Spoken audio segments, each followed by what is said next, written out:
La Gambeta Infinita por Sergio J. Monreal.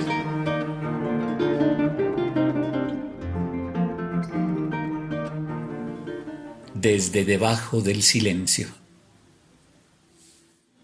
No nos tocará ser los profetas que clamen la buena nueva revelada, cualquiera que ésta sea, en medio de la plaza, voz en cuello, delante de multitudes ávidas. No nos tocará fungir, tal lo soñaba el poeta Percy Shelley, como legisladores del mundo, ocupando ningún privilegiado escaño en la cámara baja de la alta fantasía. No gozaremos siquiera los privilegios de la estirpe Baudelaire, escandalizando con nuestro aspecto a la vía pública. Seremos invisibles, aunque no siempre. A veces nos verán y vendrán con enloquecida furia por nosotros, para silenciar nuestro silencio, para devolver al omnipotente olvido, en cuanto le sea posible, el frugal pedacito de memoria que hasta ahí hayamos sido capaces de guardar, abrigar y mantener vivo bajo nuestros cuidados. Disculpen ustedes si sueno resignado. No lo estoy. Desesperado tampoco. Solo trato de preservarle, con la mayor lucidez posible, genuino espacio de resguardo a la llama de mi rebeldía. Entiendo perfectamente la tentación que experimentamos de sumarnos al coro de las vociferaciones, tentación que en los días venideros no hará sino acrecentarse. Tanta vociferación de sinsentidos en torno nuestro tiende a hacernos experimentar cada vez más a menudo la impresión de que solo vociferando con la misma intensidad podremos hacernos oír. Podremos abrirle aunque sea mínimo margen a la porción de aquello que alcanzamos a intuir como verdad. Y puede suceder que, dejándonos llevar por ese ímpetu, esa desesperación y esa urgencia, cuanto consigamos sea engrosar serviles el mismo estruendo que nos indigna y aterra, olvidando que la verdad, la dignidad y la virtud, cuando en efecto continúan siéndolo y permiten atisbos para la legítima habitabilidad, jamás vociferan.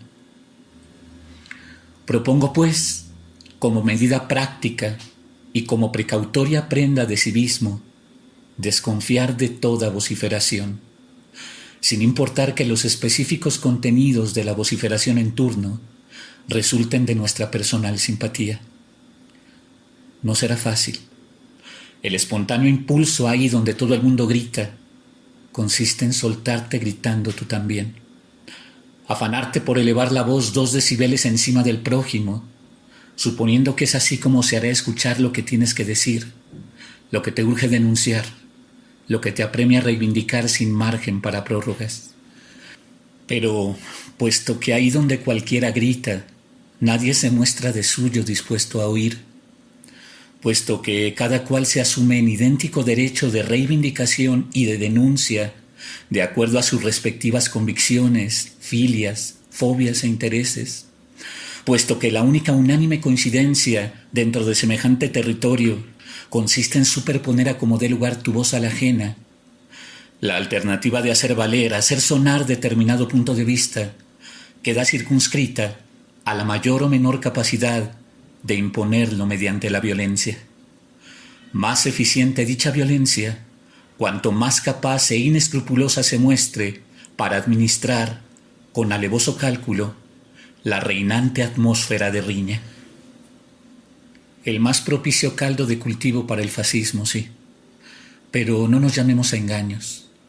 No nos rasguemos las vestiduras, gritando a los 4 vientos nuestro cándido azoro por la atroz evidencia de tenerlo otra vez delante con perfecta salud. En realidad no se fue jamás.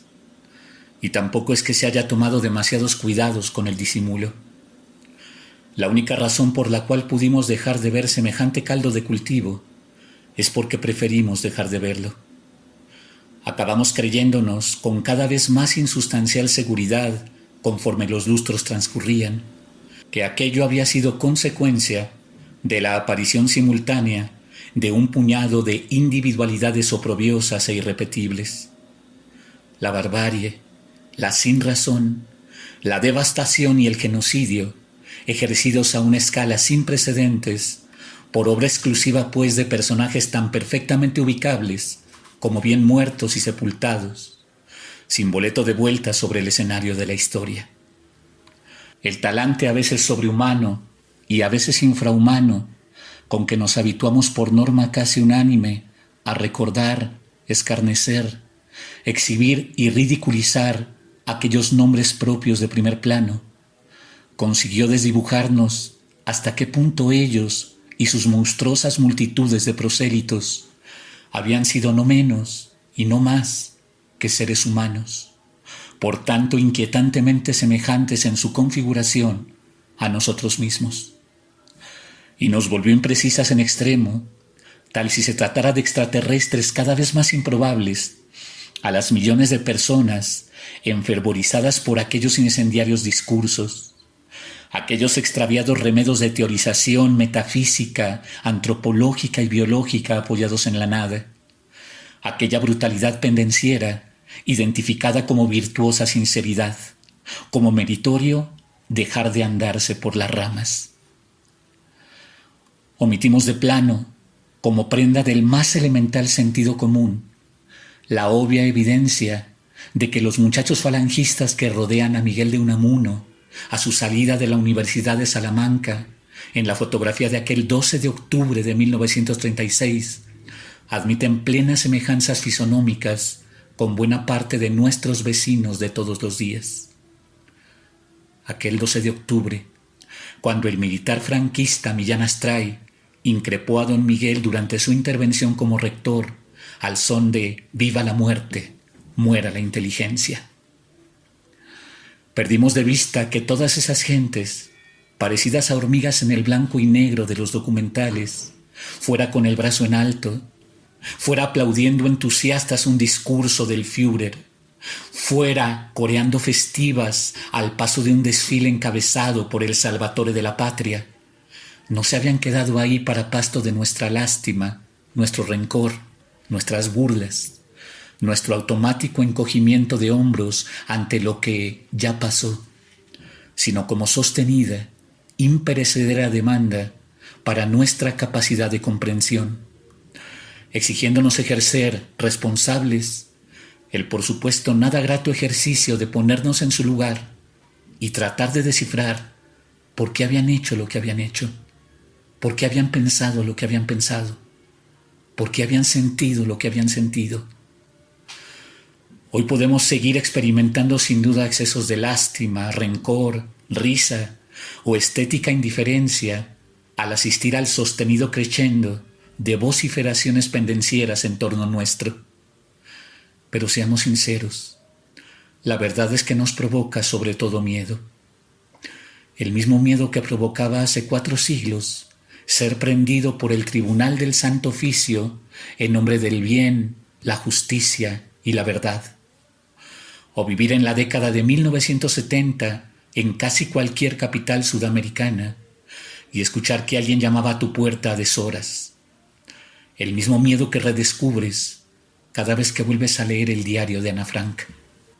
No, no es hora de ponernos a ver de nueva cuenta la película Casablanca de Michael Curtiz, por mucho que la amemos. No es tiempo de sentirnos confortados por la dulce ilusión de que siempre podremos cantarles a los alemanes la marsellesa en las narices, sin importar que luego nos clausuren el bar. Es tiempo de otro tipo de recordatorios, otro tipo de memorias, otro tipo de incómodas dignidades.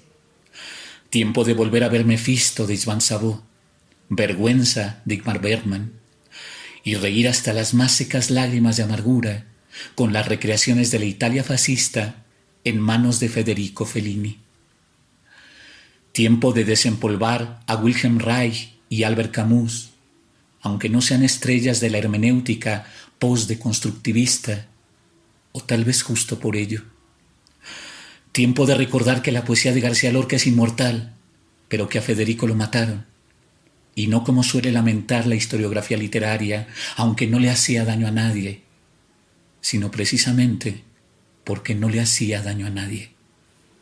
Tiempos de volver a ver El ángel exterminador de Luis Buñuel y recordar todo el tiempo las versiones que señalan como motivo de inspiración para la cinta el óleo de Géricault, El naufragio de la Medusa, cuadro donde a su vez se evoca la tragedia de 1,5 centenar de náufragos franceses a la deriva en una balsa durante semanas, procurando preservar en principio mínimas normas de cordialidad y de decencia, y al final aniquilándose y devorándose unos a otros, y prestar atención ante todo, como útil admonición y preventiva alerta, ese momento de la cinta donde Blanca, interpretada por Patricia de Morelos, increpa desolada. Todos, hasta los mejores, empiezan a perder la cabeza. Tiempo de volver a El rinoceronte de Ionesco y a la poesía de Paul Celan. Y tiempo también de volver a leer la novela Los errores de José Revueltas, aun cuando en principio parezca que estamos aquí hablando de otra cosa. El silencio que como comunista, como escritor y como ser humano impugna y Revueltas es el de todas aquellas personas que supieron, consintieron, disimularon y callaron que la causa hubiese devenido en múltiples y fundamentales aspectos reflejo literal de su otrora némesis fascista. Cuando los comunistas callan, callamos ante la injusticia propia, ante los crímenes sacerdotales de quienes han hecho del partido una iglesia y una inquisición. Cuando guardamos silencio precisamente en este tiempo, que es el que menos lo merece entre cualesquiera otros tiempos de la historia, no es nadie sobre la superficie de la tierra, sino el hombre, quien junto a nosotros también ha enmudecido. Más allá de las banderas, un sedimento común y más bien monocorde va enseñoreándose del paisaje. La crispación como expresión automática del entendimiento. El hinchamiento como único visible recurso para llevar a efecto cualquier modalidad, por reducida y simbólica que sea, de justicia colectiva. La gresca y el griterío, asimilados al más ensordecedor de los silencios. No es hora de vociferar ni de gritar. Es hora de aprender a hablar desde debajo del silencio. Es hora de aprender a alimentar en secreto, como hicieron entonces nuestros maestros, la amenazada llama de la memoria. Un día, no importa que sea hasta que ya casi no quede piedra sobre piedra, las gentes van a cansarse de tanta vociferación y tanto grito. Van a quedarse calladas, sin saber qué decir, pero al mismo tiempo necesitadas de palabras, sus propias palabras olvidadas, sus propias memorias extraviadas, su propio derecho a rescatar la voz como prenda de diálogo, dónde encontrar al otro, dónde encontrarse en el otro. Y van a necesitarnos, no propiamente a nosotros, sino a aquel fragmento de canto que cada uno de nosotros haya sido capaz de conservar. No nos toca ser espectaculares Prometeos con nombre propio, trayendo el fuego desde el cielo.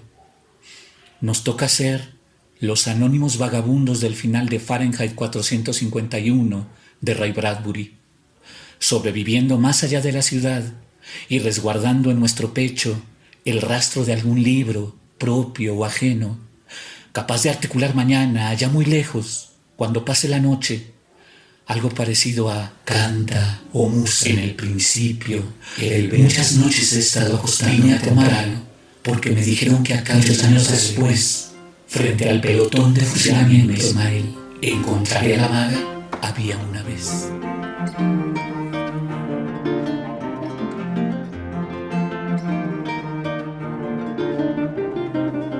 La gambeta infinita, por Sergio J. Monreal.